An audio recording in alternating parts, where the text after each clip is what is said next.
Hi welcome friends, Telugu మిత్రులకు స్వాగతం. Sorry for the belated video. So better late than ever. రెండు ముక్కలు చెప్దాము మార్కెట్ గురించి అని సాహసం చేస్తున్నాను. సో వెరీ సింపుల్ అండి. మార్కెట్ ఈరోజు ఫ్లాట్. మొదట్లో పడేశారు, తర్వాత రికవరీ వచ్చింది. కానీ ప్లస్ సైడ్ వెళ్ళలేకపోయింది.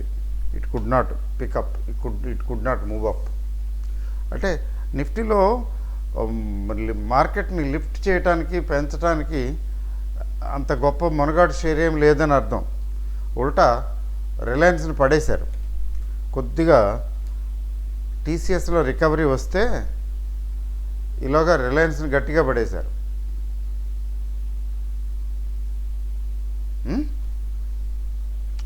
ఏమిటి సంగతి మరి?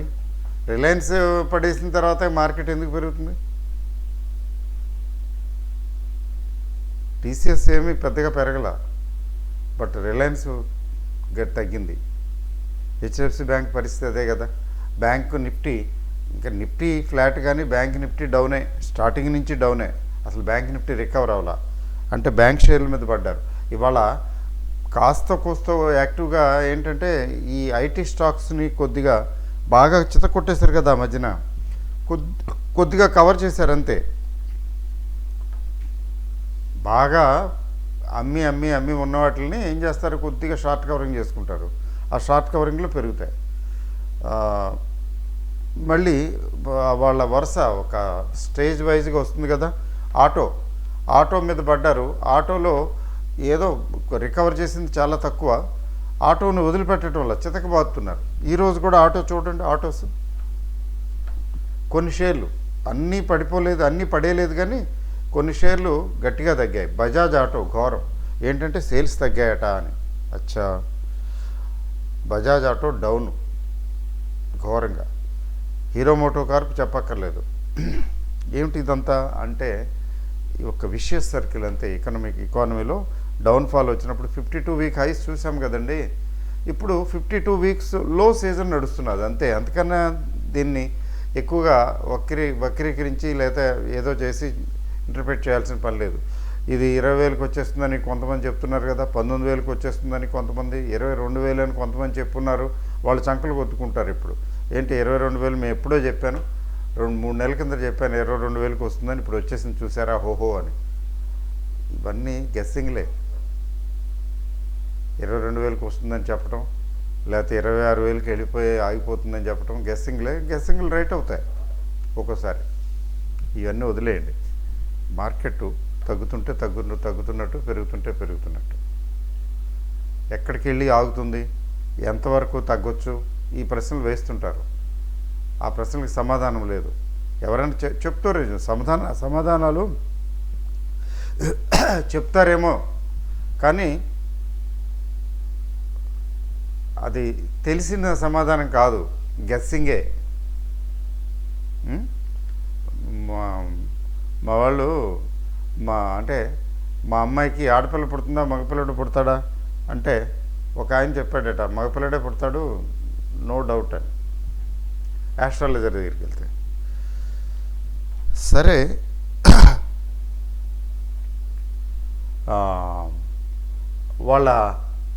ఆవిడ గారి చెల్లెలు అందట లేదు ఆడపిల్ల పుడుతుంది అందంట. జోక్ ఏంటంటే ఆడపిల్ల పుట్టింది. జస్ట్ ఆస్ట్రాలజర్ ఏమో మగపిల్లడు పుడతాడని చెప్తే మీ ఇంట్లో వాళ్ళే ఆడపిల్ల పుడుతుందని చెప్పింది అంతే. ఏం లేదు, క్యాజువల్. ఎవ్రీబడి మా ఆస్ట్రాలజర్ సీరియస్గా అన్ని దుర్బిణీలు వేసి చూసి చెప్పినట్టున్నాడు. ఈ చెప్పినవాడు మాత్రం ఆడపిల్ల అనేది క్యాజువల్గానే చెప్పింది. ఆడపిల్ల పుట్టింది చూసా, నేను I'm far better than astrologer, నేను చెప్పింది అయింది, ఆడపిల్ల పుట్టిందని అన్నదట. This is absurdity. ఆస్ట్రాలజర్ కూడాను ఆస్ట్రాలజర్ దగ్గరికి వెళ్ళి ప్రతి ప్రశ్న అడిగితే ఇది అయిపోతుందా, అది అవుతుందా, ఇది ఎప్పుడవుతుంది, అది ఎట్లా అంటే మైన్యూట్ డీటెయిల్స్లో ప్రశ్నలు వేసేస్తుంటారు. పాపం అతనికి అంత పరిజ్ఞానం ఉండదు. కానీ అది వీలు పడదు కూడా. జనరల్గా అంత ఈజీ కాదు అది. ఆస్ట్రాలజీ అనేది చిన్న సబ్జెక్ట్ కాదు కదా, డివైన్ సైన్స్ అంటారు యాక్చువల్గా. తను నాకు తెలీదు, నేను చెప్పలేను మీకు ఏమవుతుందనేది, నీకు పెళ్ళి అవుతుందా అవ్వదా అనేది, లేకపోతే నీకు ఉద్యోగం వస్తుందా రాదా అనేది, వస్తే ఎప్పుడు వస్తుంది అనేది నేను చెప్పలేను అంటే తనకున్న పరిజ్ఞానాన్ని అప్లై చేసి చూస్తే తనకేం తెలియటం లేదు అక్కడ. కానీ నేను చెప్పలేను, నాకు తెలియదు అని అంటాడా? అంటే మర్నాడు ఎవరైనా వెళ్తారా అతని దగ్గరికి? ఏదో చెప్పేస్తాడు అంతే. అయితే అవుతుంది, లేకపోతే లేదు. అవటానికి టైం ఉంది కదా. అయితే నీ మహిమ, అవ్వకపోతే నా మహిమ. ఎక్కడి వరకు ఆగుతుంది, వెళ్ళి ఆగుతుంది ఈ మార్కెట్ అని అడిగితే చాలా భిన్న అభిప్రాయాలు రకరకాలుగా చెప్తారు. ఎవరికి తోచినట్టు వాళ్ళు చెప్తారు. Everybody what ever A person says is a guess. ఆ గెస్ అని గుర్తుపెట్టుకోండి. ఈ మధ్యకాలంలో వచ్చే ఇవేంటంటే, సార్ నా పోర్ట్ఫోలియో ఎంత తగ్గిపోయింది. ఈరోజు ఒక ఆయన చాలా సీరియస్గా, సార్ ప్రాఫిట్లో ఉన్నది నా పోర్ట్ఫోలియో ఇప్పుడు 38% ఎంతో 38-40% పడిపోయిందండి ఈ మధ్యకాలంలో. టెరిబుల్ లాస్ అండి, ఎలా అండి మరి దీనికి ఎట్లా చేయించాలి, అట్లా ఆ స్టైల్లో మాట్లాడుతున్నాడు. ఏమైనా ఇంకా డబ్బులు పోగు చేసి పెట్టుకున్నాను, మీరేమైనా కొంచెం 2-3 స్టాక్స్ 4 స్టాక్స్ చెప్తే, ఎప్పటి నుంచో అంటున్నాడు 2 స్టాక్స్ 3 స్టాక్స్ నేను చెప్తే మీకు చెప్తే నేను మొత్తానికి పోర్ట్ఫోలియోని ఇలా అయిపోయింది అలా అయిపోయింది ఏదో చేయాలి, ఇంకా లాంగ్ టర్మ్ పడేస్తాను కొనేస్తాను పెట్టేస్తాను అంటున్నాడు. నిజంగా లాంగ్ టర్ము పడేస్తాను కొనేస్తాను అనుకునే వ్యక్తి, అమ్మో నా పోర్ట్ఫోలియో 38% డౌన్ అయిపోయింది నా మీకు లాస్ట్ 3 మంత్స్లో 4 మంత్స్లో అనుకుంటాడా? చూడండి, లాంగ్ టర్మ్ పర్స్పెక్టివ్ ఉన్న వ్యక్తి ఇప్పుడు టెంపరీగా మార్కెట్లు తగ్గుతుంటే, షేర్లు తగ్గుతుంటే అమ్మో తగ్గిపోయింది అయిపోయింది అని అనడం. అవును తగ్గుతున్నది కదా, తగ్గేటప్పుడు తగ్గుతుంది, పెరిగేటప్పుడు పెరుగుతుంది. లాంగ్ టర్మ్ కదా నా పర్స్పెక్టివ్, పెరగకపోదు. ఏవో కొన్ని, అన్నీ పెరగకపోయినా కొన్ని పోయినా ఉన్నాయి పెరుగుతాయి, నాకు డబ్బులు వస్తాయి, బాగా డబ్బులు వస్తాయి. అది లాంగ్ టర్మ్ పర్స్పెక్టివ్, ఇన్వెస్టర్కి ఉండేటువంటి పర్స్పెక్టివ్ ఉన్న అవగాహన. సో సరే, నేను ఎందుకు కాంట్రాడిక్ట్ చేయటం, సరే ఓకే. నేను ఒక మాట అడిగాను, 38% లాసా అండి అన్న. అవునండి అన్నాడు. ఏంటి ఆల్రెడీ బుక్ చేశారా లాసు, అమ్మేశారా అన్న. లేదండి ఉన్నాయి అన్నాడు. మరి లాస్ అంటారేంటి? పేపర్ లాసు అక్కడ కనబడుతుంది, లాస్ కనబడుతుంది, లాసు కనబడుతున్నది. మరి అది మీరు బుక్ చేసినప్పుడు కదండి లాసు. అలాగే ప్రాఫిట్ కూడా అక్కడ 2 లక్షల ప్రాఫిట్ కనబడుతున్నది. ఆ 2 లక్షల ప్రాఫిట్ మీరు బుక్ చేస్తే ఆ 2 లక్షలు మీ అకౌంట్లో పడతాయి ప్రాఫిట్. అప్పుడు then you can say yes I have a profit అని. అక్కడ పేపర్ మీద కనిపించే ప్రాఫిట్ ఎలా అవుతుందండి? కనిపించడం ఎంతసేపు, పోవటం ఎంతసేపు. Like a meteor in the sky. కనిపించడం ఎంతసేపు, పోవటం ఎంతసేపు అండి, ప్రాఫిట్ అయినా లాస్ అయినా. కాబట్టి దీన్ని లాస్ అని అనకూడదండి, దీన్ని ప్రైసు ధరలు తగ్గాయి అని అనుకోవాలి. మీరు కొన్న షేర్ల ధరలు తగ్గుతున్నాయి అని అనాలండి అన్న. ఓకేనండి అలాగండి. నీకు ఒక ఎగ్జాంపుల్ కూడా చెప్పా.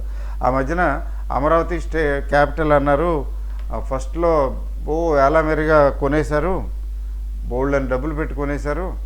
ఆ తర్వాత కొంతకాలం యూఫోరియా కొద్దిగా నడిచింది, ఎక్కువ లేదు నడిచింది. తర్వాత ప్రభుత్వం మారిపోయింది, అసలు అమరావతిలో క్యాపిటలే కాదన్నారు, బీడు భూములు అయిపోయినాయి, అక్కడ ఎక్కడ యాక్టివిటీ ఆగిపోయింది, ఎక్కడికక్కడ మొత్తం స్టాండ్ స్టిల్లు. ఎకరం అదే 40 లక్షలు కొనుక్కున్న వాడికి 20 లక్షలు కూడా రావట్లేదు, సగం అయిపోయిందని అనుకున్నారు. అమ్ముదామంటే కొనేవాళ్ళే లేరు. ఇప్పుడు రియల్ ఎస్టేట్తో అదే కదా ప్రాబ్లం. షేర్లు అయితే అమ్ముకోవాలంటే అమ్ముకోవచ్చు, కొనేవాళ్ళు ఉంటారు అప్పుడున్న మార్కెట్ రేటుకి. రియల్ ఎస్టేటు ల్యాండ్స్ ప్లాట్స్ అయితే అవి దానికి నాదుడు నేను కొనుక్కుంటానని ఎవరైనా వ్యక్తి ముందుకు వచ్చాను రానంత వరకు ఇది అంతే. అక్కడైతే కొనుక్కోవడానికి కూడా ఎవరు రాలేదు, రేట్లు పడిపోయినాయి. మరి అయితే రేట్లు పడిపోయినాయి కాబట్టి అక్కడ దగ్గరకు అపార్ట్మెంట్లు కొనుక్కున్న వాళ్ళ పరిస్థితి కూడా అదే జరిగిందట. అవి పెద్దగా ఎఫెక్ట్ అవ్వలేదు, ల్యాండ్స్ ఎఫెక్ట్ అయినాయి. అంటే దాని అర్థం పోయినట్టేనా? పోలేదు కదా. అక్కడ కొనేవాళ్ళు లేరు. కొనేవాళ్ళు వస్తే, ఎవరైనా వస్తే చాలా తక్కువ రేట్లు అడుగుతున్నారని, అందుకే రేట్లు పడిపోయాయి కదా, తక్కువ రేట్లు అడుగుతున్నారని ఎవరు అమ్మలేదండి అక్కడ. అలా ఉంచేశారు, పడేశారు, పడి ఉంచారు. మళ్ళీ ఇప్పుడు పెరుగుతున్నాయట, ఈ మధ్యన పెరిగాయట. మళ్ళీ ప్రభుత్వం మారింది, మళ్ళీ పెరిగాయట, ఇంకా పెరుగుతాయట. ఇప్పుడు అమరావతిలో అప్పుడు ఎక్కువ రేటు కొన్నాము అనుకుని బాధపడేవాళ్ళు, వాళ్ళకి నష్టపోయారా?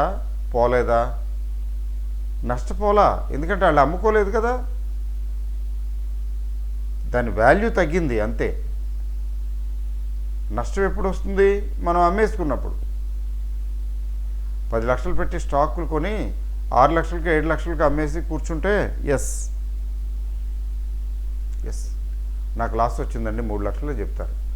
10 లక్షలకు కొన్నది 7 లక్షలు చూపిస్తుంటే పేపర్ లాస్, అది రియల్ లాస్ కాదు. ఎందుకు చెప్తున్నానంటే మార్కెట్లు తగ్గుతాయి, పడతాయి. Price risk is always there. మనం కొన్న ప్రైస్ వస్తుందని ఏం లేదు, that is always there. But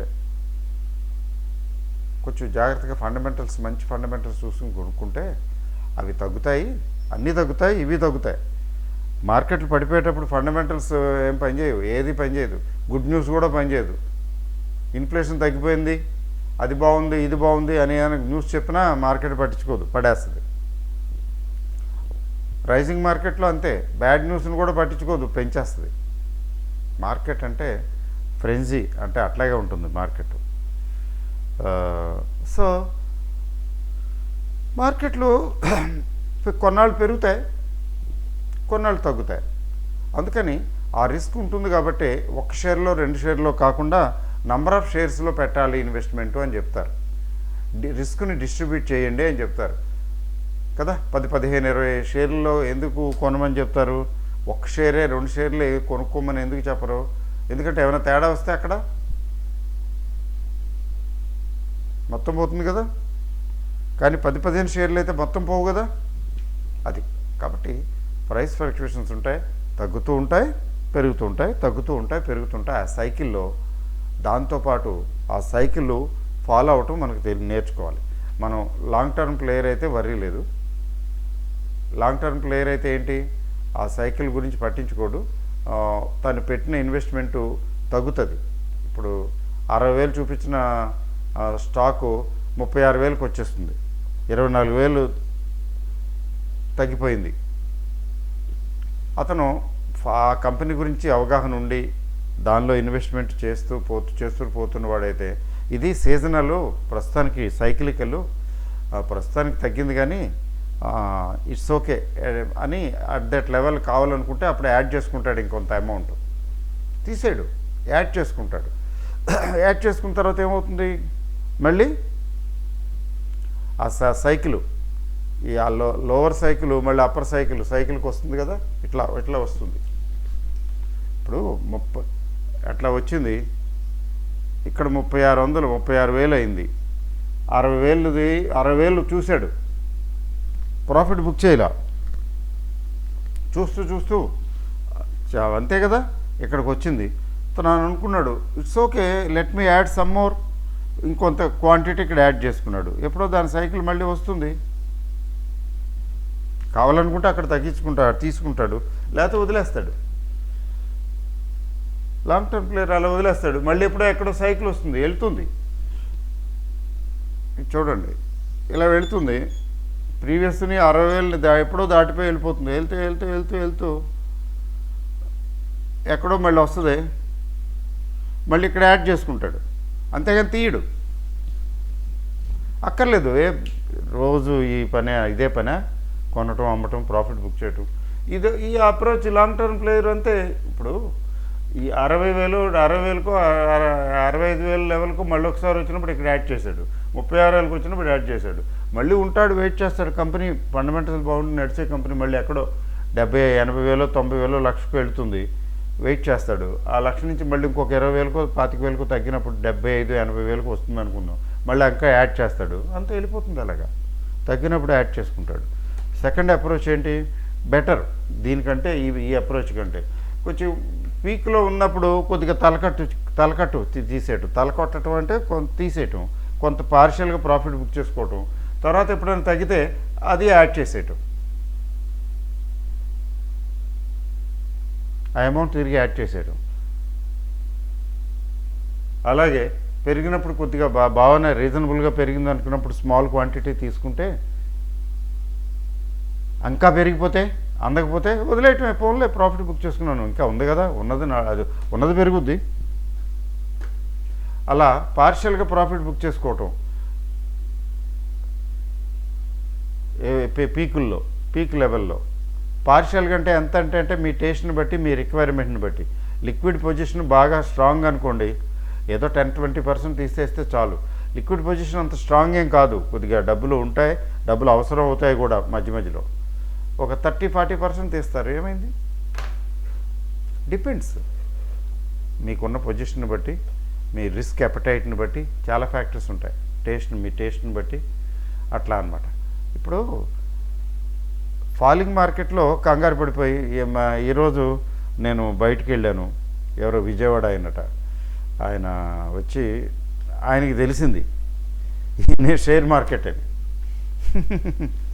సరే తెలిసి గబగబా ఓపెన్ చేసేసి, మొబైల్ ఓపెన్ చేసి, ఇదిగోండి కూర్చోండి, చూడండి సార్, చెప్పండి సార్, లాసుల్లో ఉంది, దీనికి ఏమైనా చేద్దామండి. చూశాను, యాక్చువల్గా అన్ని లాసుల్లోనే ఉన్నాయి. మీరు లాస్ట్ 1 ఇయర్లో కొన్నట్టున్నారు ఇవన్నీ అన్న. అవునండి అన్నాడు. వెరీ గుడ్, ఏం పర్లేదు, అన్నీ మంచిగా ఉంచండి అన్న.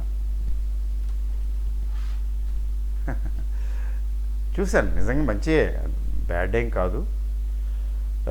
ప్రస్తుతం టైం బ్యాడ్, షేర్లు బ్యాడ్ కాదు, టైం బ్యాడ్. తగ్గుతాయి, అన్నీ తగ్గుతాయి, గొప్పే ఉంది. గొప్ప షేర్ అయినా తగ్గుతుంది, మంచి షేరు తగ్గుతుంది, చెడ్డ షేరు తగ్గుతుంది.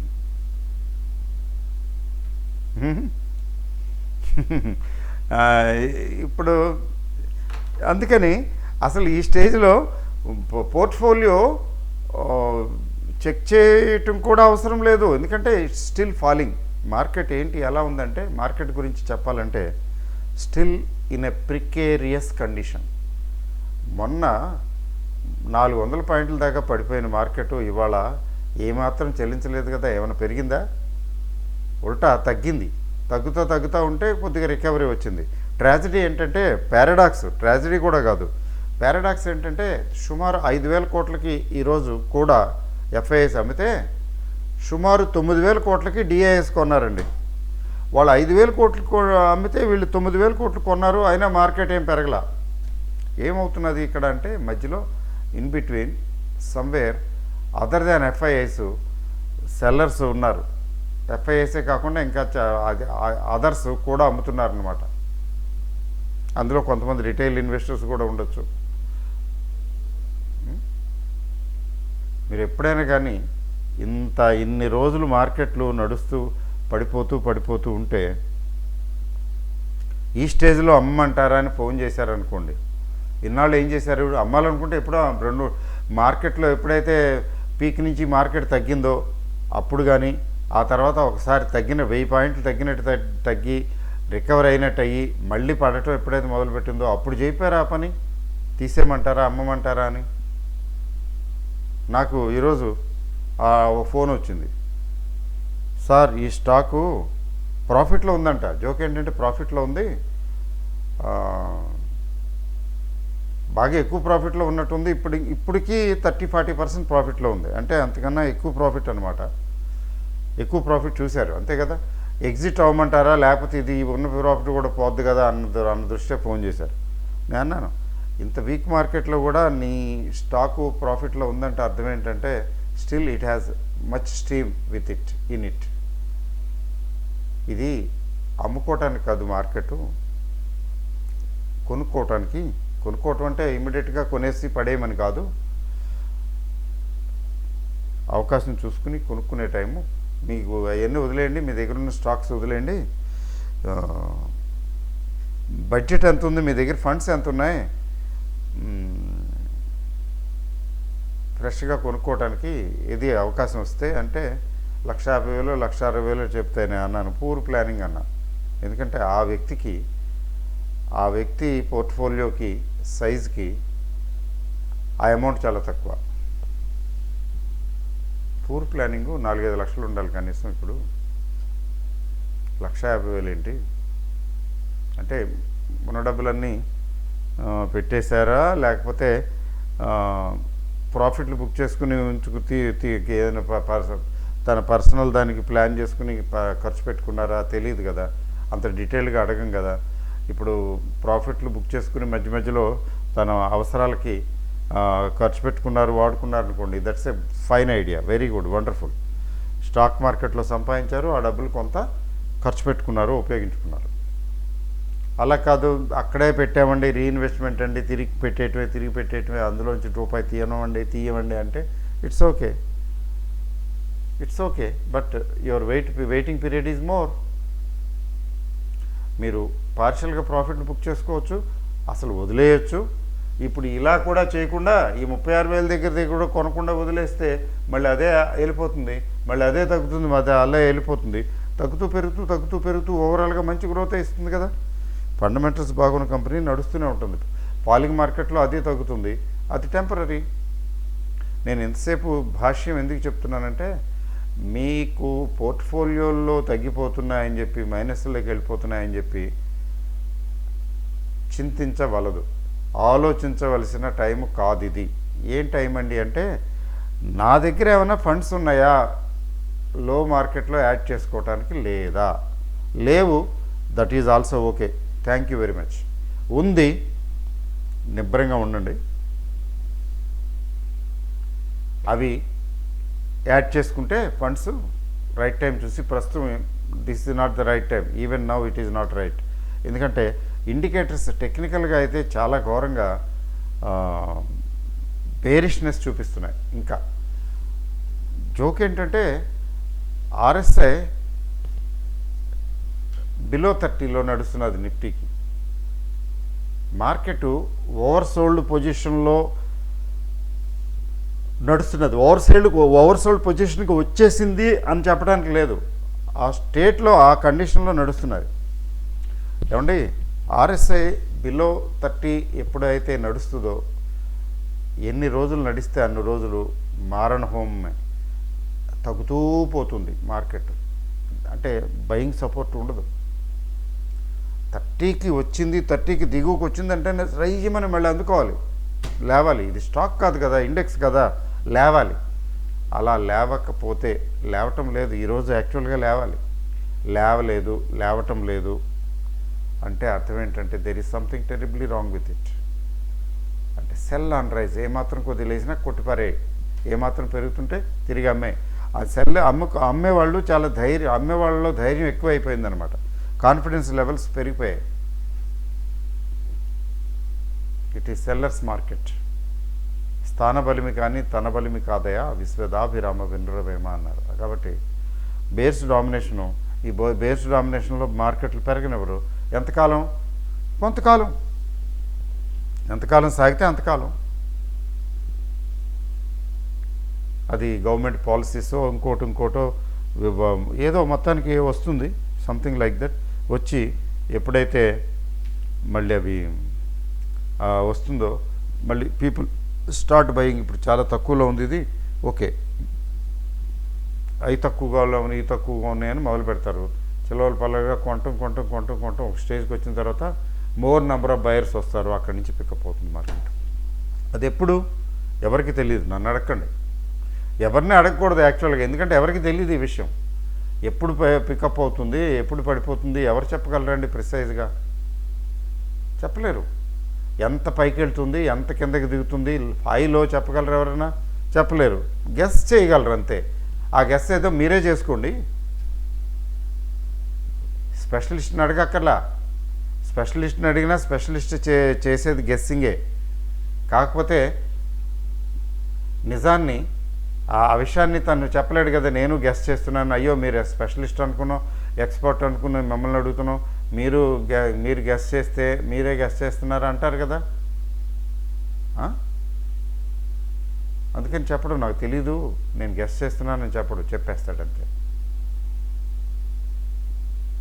నిజాన్ని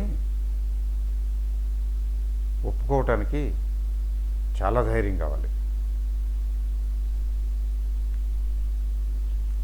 ధైర్యవంతులు, నిజమైన ధైర్యవంతులు మాత్రమే నిజాన్ని నిజంగా ఒప్పుకుంటారు. అదండి, nothing to worry. This is time to watch, this is time to hold. అమ్మటానికి కాదు, this is not the time to exit. ఇంకా తగ్గిపోతే ఇప్పుడు కాదు, అది మొదట్లో చేసుంటే బాగుండేది. హోల్డ్ చేయటమే, తగ్గనే ఉండయి, హోల్డ్ చేయటమే. వాటిలో పనికొచ్చేవి, మంచివి, బాగున్నవి, ఫండమెంటల్స్ బాగున్నవి మనం యాడ్ చేసుకోవచ్చు ఫర్దర్. ఏది యావరేజ్ చేసుకోవచ్చు, తొందర ఏం లేదు. కొన్ని వదిలేయటమే, కొన్ని యావరేజ్ చేసుకోవటం, లేదా ఫండ్స్ ఉంటే ఇంకొంచెం ఉంటే ఇంకా ఏమైనా మంచి కంపెనీలు బాగా తక్కువకు వచ్చినాయి అని అనిపించినప్పుడు అందులో ఎంటర్ అవటమే తిరిగి. నరుడికి 4 కాలాలు అంటారు కదా, అన్ని రోజులు మనవి కాదు. అమావాస్య వస్తుంది, పౌర్ణమి వస్తుంది కదా. చీకటి రోజులు చూస్తాము, వెలుతురు ఉన్న రోజులు చూస్తాము, 2 చూస్తాము. ఇది కూడా స్టాక్ మార్కెట్ కూడా అంతే. దీని గురించి ఏదో అయిపోయి టెన్షన్ పడొద్దు, అందరి పోర్ట్ఫోలియోలు అలాగే ఉన్నాయి. మంచి రోజులు వచ్చే వరకు వెయిట్ చేయటమే. ఈలోగా ప్రశాంతంగా ఉంటే రోజు చూసుకోవటం మానేస్తే ప్రశాంతంగా ఉంటాం. ఇది ఇంత తగ్గింది, అది ఎంత తగ్గింది, అమ్మో ఎంత తగ్గింది, అమ్మో వాళ్ళే సిచ్యువేషను, ఆ మోడ్లోకి వెళ్ళకండి. తగ్గటం సహజం, సాధారణం. ఏముంది ఇందులో, విశేషం ఉంది? తగ్గటం ఎంతసేపు, పెరగటం ఎంతసేపు అలా అనుకున్నారనుకోండి, హాయిగా ప్రశాంతంగా గుర్రుపెట్టి నిద్రపోతారు.